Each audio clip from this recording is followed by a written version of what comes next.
Donc, Erwan Tison, salut Erwan, Bonjour Stéphane. Directeur des études de l'Institut Sapiens, avec nous, et Denis Ferrand, salut Denis. Bonjour. Directeur général de Rexecode. Vous êtes deux think tanks. Voilà. Et on a lu que l'Institut Montaigne, donc, mais vous connaissez l'histoire mieux que moi, je vais essayer de la résumer, haute autorité pour la transparence de la vie publique, qui, dans le cadre d'ailleurs d'une réflexion plus large de l'Assemblée nationale sur les lobbies, demande à visiblement certains think tanks, mais pas tous, vous allez nous le dire, de s'inscrire comme lobby. Et l'Institut Montaigne a refusé en disant non, nous, on fait de la recherche, on ne défend pas des intérêts catégoriels. Je sais que, Erwan, on a ensemble assez souvent parlé des think tanks, de leurs faiblesses en France, etc. etc. Est-ce que tu as été sollicité d'abord par, ton patron, j'imagine, Olivier Babot, sollicité par cette haute autorité, et qu'est-ce que vous avez répondu? Alors non, on n'a pas été sollicité, mais on a été regardé par acquis de conscience un peu dans la définition. Et dans la définition, c'est clair et considéré comme un lobby, quelqu'un qui va demander, en termes d'injonction, en fait, à un parlementaire, justement, de pouvoir de réaliser une telle action, de manière directe. Donc, du coup, vu que moi, je considère qu'on est... Alors, si les think tanks sont des lobbies, dans ces cas-là, toute personne qui a pignon sur rue est un lobby. Pignon sur rue, pardon, est un lobby. Parce que quand tu émets des idées, quand tu fais effectivement de la recherche, il y a chacun un prisme idéologique. Nous, on est plutôt, justement, un prisme pro-libéral et pro-technologie. Mais dans ces cas-là, moi, je ne vais pas mettre un fusil sur la tempe de chaque parlementaire pour leur dire, justement, quoi faire. Après, la pression qui peut être générée par justement la réalisation d'une certaine étude, parce qu'elle prend beaucoup d'ampleur, parce qu'elle va prendre justement le devant de la scène, le député ou le parlementaire peut se sentir obligé lui-même de faire l'étude en question. Mais c'est la même chose quand à la CGT qui bloque une raffinerie et qui demande le retrait d'un texte de loi. Donc dans ces cas-là, eux aussi doivent être considérés comme un lobby, ou quand Greenpeace demande la... Oui, mais là où ça... Je me souviens de cette étude qui avait été passionnante d'ailleurs, faite par Tesmar et Landier, donc deux économistes, payés par Free, sur les effets sur l'investissement en télécom du quatrième opérateur. Très très intéressant, dont Montebourg d'ailleurs s'était emparé pour dire vous voyez la concurrence c'est absolument génial. C'est vrai que là si tu sais pas qui paye, parce qu'il faut être transparent. Voilà, c'est ça. Il faut le dire. Et là-dessus, et donc la liste des donateurs de Sapiens, par exemple, elle est claire, elle est publique, elle est c'est transparent, parce que de toute façon, il n'y a rien de pire que de te faire attaquer sur justement une opacité. Donc autant être transparent à fond, et la plupart des think tanks le sont, en disant bah voilà qui finance. Alors après, il y a aussi, et ça c'est dans la culture française, c'est pas parce qu'une entreprise finance des travaux qu'elle achète les conclusions. Et ça, nous, on est extrêmement clair dessus. Oui, mais à ce moment-là, tu ne peux pas les publier, les conclusions, si elles ne les achètent pas. Mais non, nous, ce qu'on fait, c'est qu'on les achète du temps d'étude. On fait un partenariat, et des fois, il y a certains partenariats où on a des conclusions qui ne vont pas dans le sens de la personne qui souhaiterait justement qu'on aille. C'est ça aussi qui peut différencier d'un lobby, c'est-à-dire qu'on n'est pas un porte-parole, on est juste des personnes qui... Mais est-ce qu'à ce moment-là, tu as le droit de publier les conclusions? Ok, elle va te payer pour ton temps d'étude. Bien sûr, oui, bien sûr. Parce que nous, on a une charte où tout est inscrit de toute façon sur notre site internet. Ah, et tu as le droit de publier les conclusions, même si elles... On a des études qui sont réalisées en partenariat. C'est pas génial dans ton business model, ça, à mon avis. C'est pour ça que les think tanks n'ont pas énormément de moyens non plus. Non, parce qu'il serait assez légitime, à la limite, que l'étude, ok, il te paye ton temps d'étude, mais l'étude, elle appartient à l'entreprise qui la paye. Oui, bien sûr. Après, libre à elle de la publier ou pas, ce qui se fait sur les sondages, notamment. Là, ça peut ne pas être publié, mais ce qui est important, en tout cas, et je parle pas pour tous les think tanks, mais chacun fait un peu comme il veut, mais si on veut justement que les think tanks gagnent en crédibilité et gagnent en poids, cette clarté, on va dire, elle doit justement être mise en avance. Avec le comme corollaire, on reste de toute façon totalement indépendant, parce que tu as des chercheurs qui... Enfin, quand tu regardes la liste de nos experts, tu en connais certains, il y en a certains, pour leur faire tenir le stylo et leur dire ce qu'ils doivent dire, c'est très compliqué. Mais bien sûr, mais bien sûr. Même chez Montaigne, on a beaucoup d'experts brillants chez Montaigne aujourd'hui, même si Montaigne refuse de se catégoriser comme un lobby, je pense pas qu'il soit au sens stricto sensu, mais il y a beaucoup d'experts, il faut leur tordre le bras pour parce que c'est des experts brillants et qui ont leurs propres idées. Donc je pense que c'est un faux débat. Donc Montaigne a raison de dire non. Montaigne a raison, parce que le problème, c'est que ça vise, en fait, quand tu es considéré comme un lobby en France, ça te vise à te disqualifier dans le débat public. Et vu que Montaigne porte une parole très forte, avec en plus à chaque fois des études qui sont extrêmement robustes, c'est une manière pour certains de dire leurs conclusions, justement, on s'en fout, parce que du coup, c'est un lobby. Ce qui est un peu le cas de Rexecode dans le débat public, je trouve, Denis. Je ne peux pas voir une mention de Rexecode sans Oui. proche du lobby patronal. Proche du patronat. Ouais. Proche du patronat, proche des entreprises, appelle-le comme tu veux. Ah non, s'ils avaient encore dit proche des entreprises, mais ils écrivent toujours proche du patronat. Tout à fait. Mais justement, c'est là où je rejoins complètement ce que dit Erwan. Il faut être totalement transparent à la fois sur les financeurs, mais également sur les messages non pas que tu portes, mais la manière dont tu vas appréhender des sujets économiques. Nous, on dit clairement, et c'est affiché même dans notre logo, enfin dans ce qu'est Rexecode, c'est-à-dire Centre de recherche pour l'expansion de l'économie et le développement des entreprises. C'est-à-dire que ce que l'on va regarder, la matière que l'on travaille, on l'apprécie à l'aune de l'impact qu'elle aura sur la possibilité pour les entreprises de se développer. C'est ta raison d'être d'une certaine manière. C'est la raison d'être. À partir du moment où tu es transparent là-dessus, après, la qualification lobby or not lobby, bon, déjà nous on n'a pas reçu de courrier nous demandant de nous déclarer, donc il faudra certainement qu'on aille se rapprocher de la HATVP pour savoir dans quel cadre on se met, mais effectivement, spontanément, tu as besoin d'être totalement clair sur ce que tu fais. Et nous, c'est un peu la même chose que ce que fait Sapiens, c'est-à-dire qu'on prend un sujet d'étude, on le passe à la moulinette de notre regard macroéconomique, on regarde les conséquences qu'aura telle ou telle proposition de politique économique ou telle que l'on peut porter dans le débat sur le développement des entreprises, sur l'expansion de l'économie. Mais on est d'accord, on peut appeler ça un biais libéral. Oui, c'est un biais libéral, mais ça ne fait... Pour le développement des entreprises dans le système d'économie de marché tel qu'il est. C'est quand tu défends on a le même, Denis, je te rassure. Oui, tout va bien. Mais c'est quand tu défends des intérêts qui sont de nature catégorielle. C'est ça que peut définir le lobby. Là, je comprends. On ne défend pas une catégorie, on réfléchit sur les conditions du développement.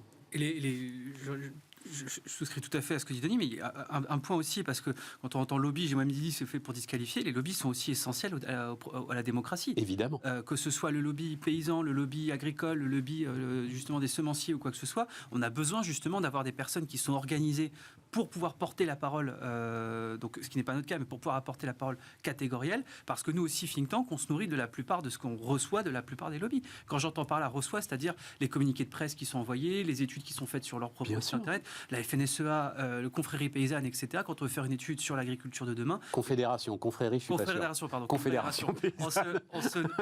On se nourrit de la plupart des expertises pour essayer justement de trouver un contradictoire et essayer de voir tous les points de vue des différents. Et c'est là aussi qu'on a... Donc les lobbies, on en a besoin, mais on va dire qu'on garde ça pour le côté catégoriel. Je pense que les think tanks sont encore dans une autre catégorie. Mais ça va de pair avec tout ce qu'on s'est dit depuis des mois sur le fait que les think tanks n'ont pas la place qu'ils méritent dans le débat public. Et ça va de pair avec, mais on va en dire un mot, on va en parler très très largement, avec cette espèce de désarroi autour du travail, de la valeur travail, toutes ces choses-là. On sent bien que, y compris même d'ailleurs le sujet sur les retraites, c'est étonnant à quel point il n'était pas préparé finalement, très très étonnant. Mais c'est ça qui m'y fait penser.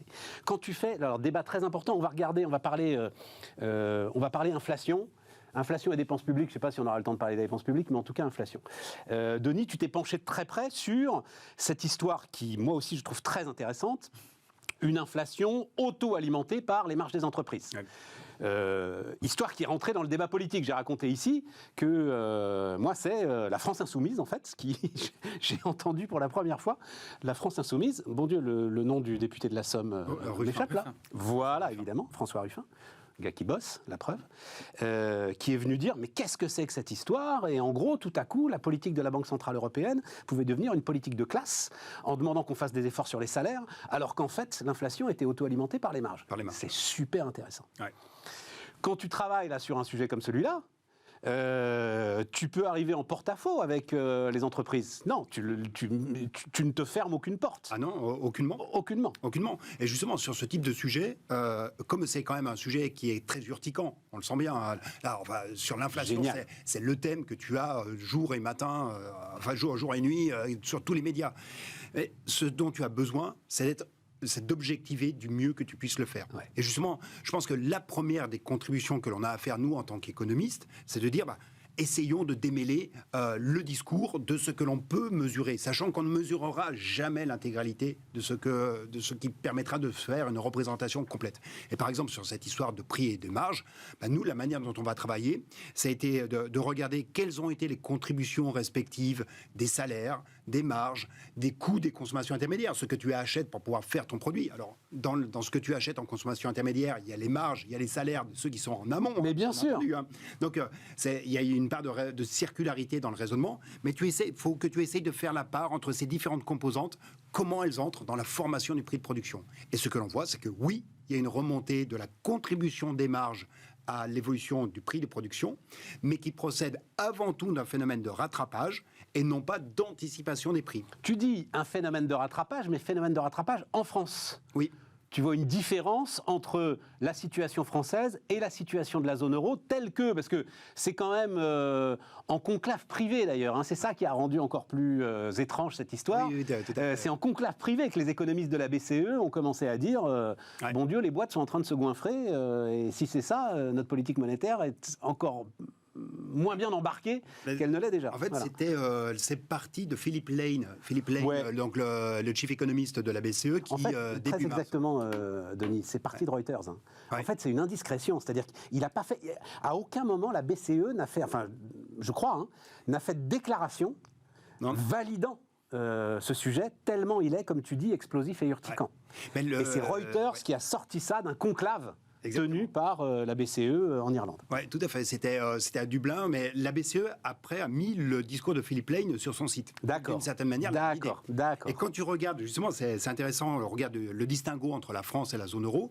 Quand tu regardes les contributions de chaque pays, enfin les contributions respectives des marges, des salaires, des coûts des consommations intermédiaires, tu te rends compte que en zone euro, oui, il y a une contribution des marges à la formation des prix de production qui est en accélération, qui contribue de plus en plus à l'évolution du prix, mais ce n'est pas le cas en France, où le niveau des marges se retrouve inférieur à ce qu'il était par rapport à la situation pré-crise. Et ça, c'est dû à quoi? C'est dû finalement à notre faible compétitivité? C'est dû au fait que l'économie française a moins de pricing power que les autres économies européennes? Enfin, en tout cas, celle de la zone euro? Il y a des éléments qui ont joué. Je pense qu'il y a aussi le fait qu'on a perdu en termes de prix, on a perdu notamment tout ce qui s'est fait du côté de l'énergie, avec la perte de production que l'on a eue chez EDF. Ouais. Tu as aussi une réduction des résultats d'exploitation qui a été très forte. Enfin, les résultats d'exploitation du secteur de l'énergie a été très fortement à la hausse dans tous les pays européens. Oui, mais ça, c'est vrai pour les... Ah, et beaucoup moins? Oui, beaucoup moins en France. Et ça c'est un élément de contribution. Est-ce que c'est le pricing power ou est-ce que c'est un défaut de réaction de la part des entreprises qui ont réagi avec retard à l'évolution de l'inflation? Rappelons-nous tout le débat autour de l'inflation temporaire ou durable. Eh bien, on a mis du temps à réagir. Et là, ça fait une différence, non pas tant d'ailleurs avec la zone euro qu'avec les États-Unis. Il y avait un papier très intéressant de la Fed de Kansas sorti au début de cette année qui montrait qu'aux États-Unis, les entreprises avaient été en anticipation de la hausse des coûts. C'est-à-dire qu'elles avaient augmenté leurs prix avant même que les coûts ne se soient d'ores et déjà propagés. Quand tu regardes ce qui s'est passé en France, tu vois d'abord la très forte augmentation des coûts des achats pour les entreprises, et ça n'est que dans un second temps que les prix ont réagi. Parce qu'elles sont gonflées de pognon, en fait, les entreprises françaises à ce moment-là. Cet effet de liquidité importante des entreprises, ouais, ok, il y a un coût qui est en train d'augmenter, mais ça va, on a de quoi venir. Ça va rester temporaire, on a de quoi venir, et puis je vais peut-être aussi en profiter, ce faisant, pour me gagner quelque part de marché en volume, parce que je ne vais pas augmenter mes prix comme vont le faire mes petits camarades. Sauf qu'au bout d'un moment, tu es passé d'un choc temporaire à un choc durable. Et à ce moment-là, eh bien, tu vas réaugmenter tes coûts. L'exemple de l'agroalimentaire est vraiment frappant. Jamais les marges de l'agroalimentaire n'ont été aussi faibles que début 2022. Donc c'est vraiment le moment où ils se prennent la rafale des coûts. Et elles ont fortement remonté. Elles sont repassées au-dessus de leur niveau moyen de longue période, là, en toute fin d'année 2022. Mais c'est un rattrapage parce que tu as dans le même temps une baisse des coûts qui intervient maintenant et des prix qui ont réagi avec retard. Erwan, comment tu regardes cette histoire?